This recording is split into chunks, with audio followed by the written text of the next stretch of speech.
Good afternoon, ladies and gentlemen. I hope you can hear me all. I would like to thank you very much for this warm welcome and for inviting me to speak today. It's really a pleasure for me to participate, even if it is just in this virtual context, but nevertheless, I think it is a nice opportunity to discuss and debate on child-friendly justice and this important project. This conference is part of the so-called CHILS project, Children in Legal Language Settings, which follows up on the successful co-minor inquest 1 and 2 projects coordinated by the KU Leuven, the campus of Antwerp, together with its project partners from the University of Bologna and Hinterlovan from Hungary. It's co-funded by the Justice Program of the European Union, and it's investigating the matter of interpreter-mediated questioning of minors in the context of legal proceedings. The aim of the project is doublefold, namely to inform highly vulnerable minors about how and where they can get help if they do not speak the same language as that of the investigation. And on the other side, also to inform the legal actors, including court judges, youth counselors, police officers and lawyers, psychologists and social workers, how to deal with minors, in particular with highly vulnerable minors, who do not speak or understand the proceedings. The novelty of this project, and I think this makes it particularly interesting, is that it seeks to clarify the issues through the eyes of children. And for these reasons, I'm looking forward to this conference and to the discussions and presentations which will be presented. But first, I would like to give you a bit the general EU context. We've heard before from Mr. Molnar the Council of Europe activities, but also the EU has done, also closely cooperating with the Council of Europe, a lot of on children's rights. They have been increasingly addressed in a structured and coordinated fashion in EU legislation over the last 10 to 20 years. And the first important step which has been taken was the introduction of specific provision in the Charter of Fundamental Rights in 2000.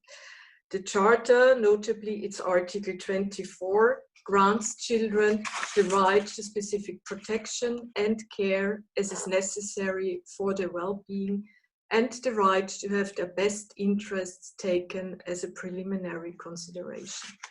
In 2011, the European Commission adopted its first EU agenda for the rights of the child, which set out key priorities for the development and implementation of children's rights across EU member states.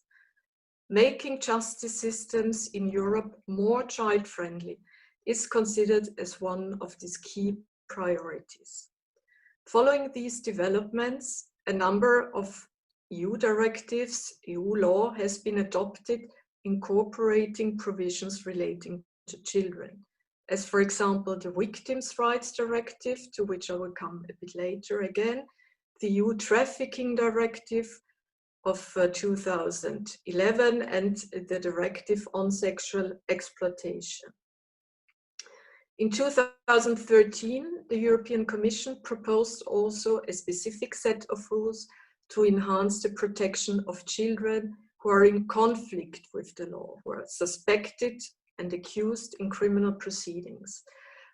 This proposal was then adopted by the EU legislators in 2016 and had to be transposed by member states by June last year.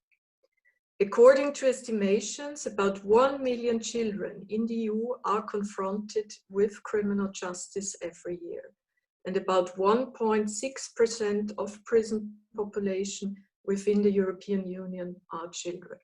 So I think those figures show the importance of treating children in a child-friendly justice and getting this right.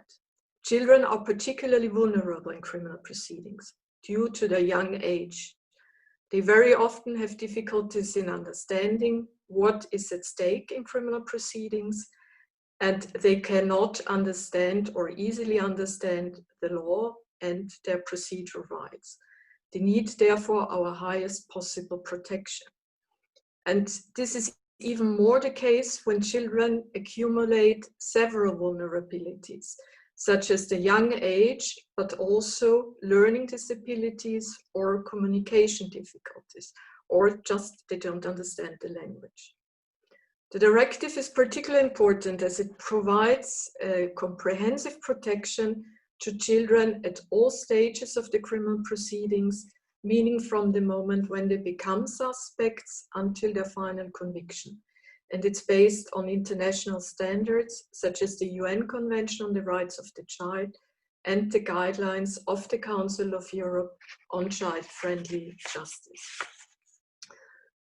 What are the core elements of the directive? First, it supports the effective participation by a child in the criminal proceedings, making sure that the child has prompt information appropriate to his age and understanding about the rights and the nature of the proceedings is essential for effective participation of the child.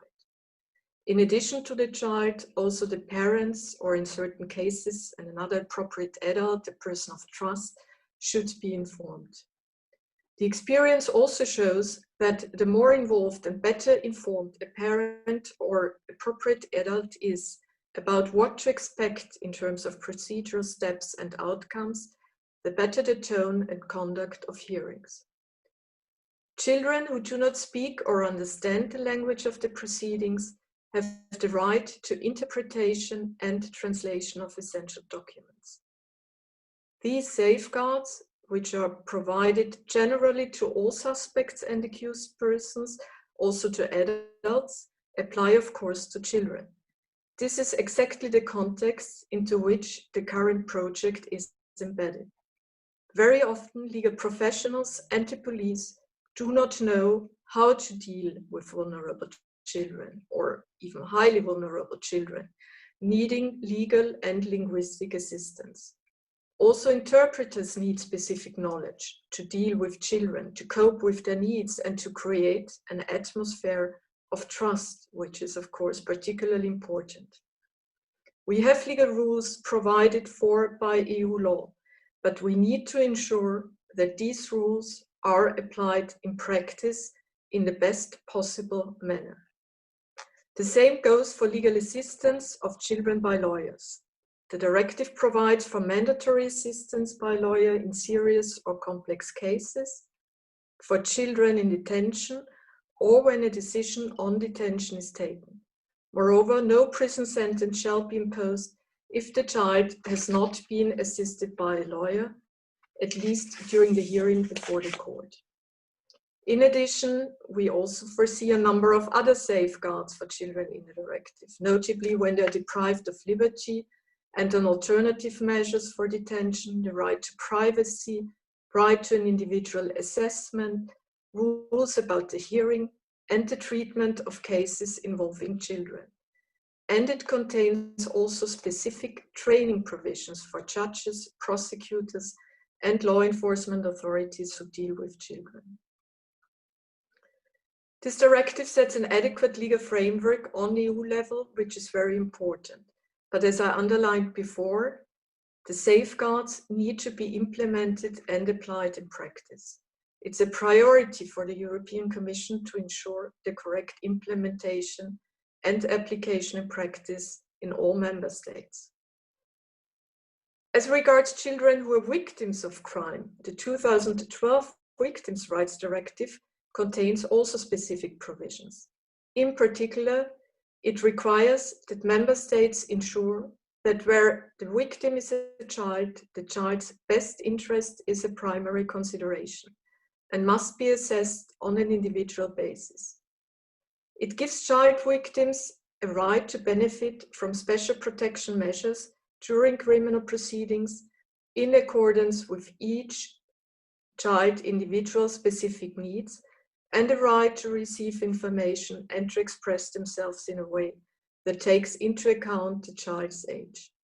For child victims of crime, it is still particularly challenging to go through criminal proceedings and to deal with the aftermath of crime.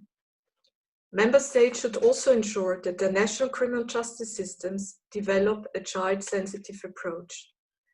Under Article 7, all victims of crime have a right to interpretation and translation. In addition, all victims of crime have a right to understand and to be understood. For children, it means that the information should be provided in a child-friendly manner. I must also point out that on 24th June this year, the European Commission adopted the first EU strategy on victims' rights.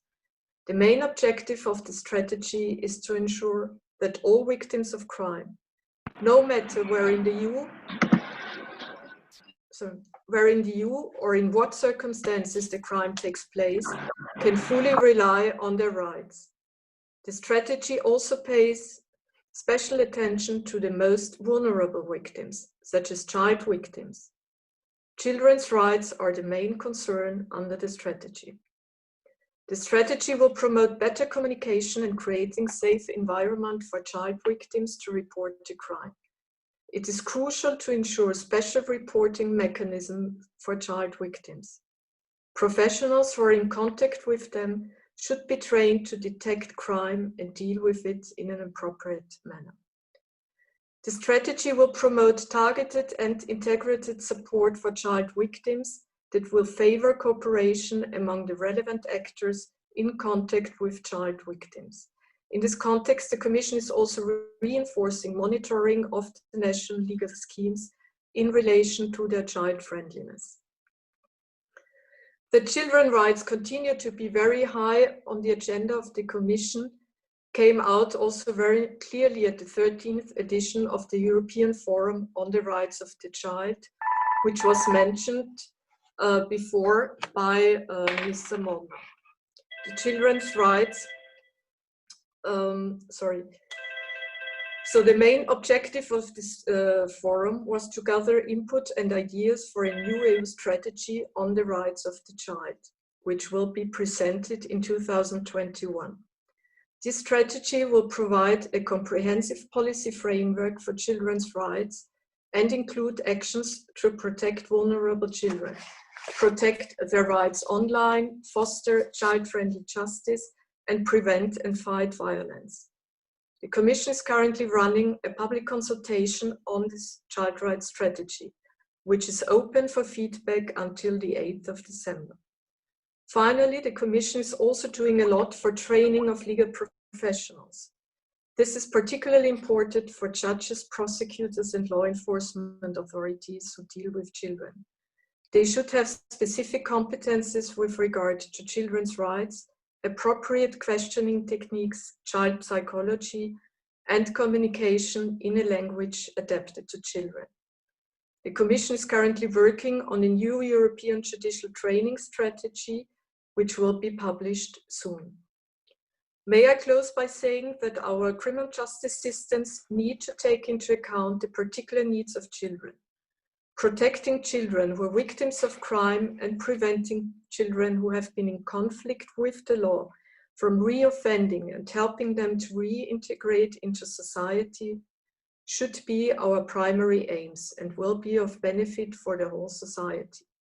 Important measures have already been adopted on EU and international level. A solid legal framework has been set, but further efforts are necessary. Projects as the current ones are very important to contribute to the application of these rules in practice. Binding rules are important, but they need to be applied in the daily life. And the project results will contribute to increased awareness and improved knowledge of professionals, different legal actors, legal interpreters, social workers, of the particular needs of children. If we manage to reduce considerably the lack of understanding of minors in legal proceedings, inappropriate communication and the lack of access to information, an important step further towards a more effective participation of minors and thus an enhanced protection in legal proceedings has been achieved. And I fully trust that this conference will be an excellent contribution to these efforts, and I'm looking forward to rich and interesting discussions. Thank you very much.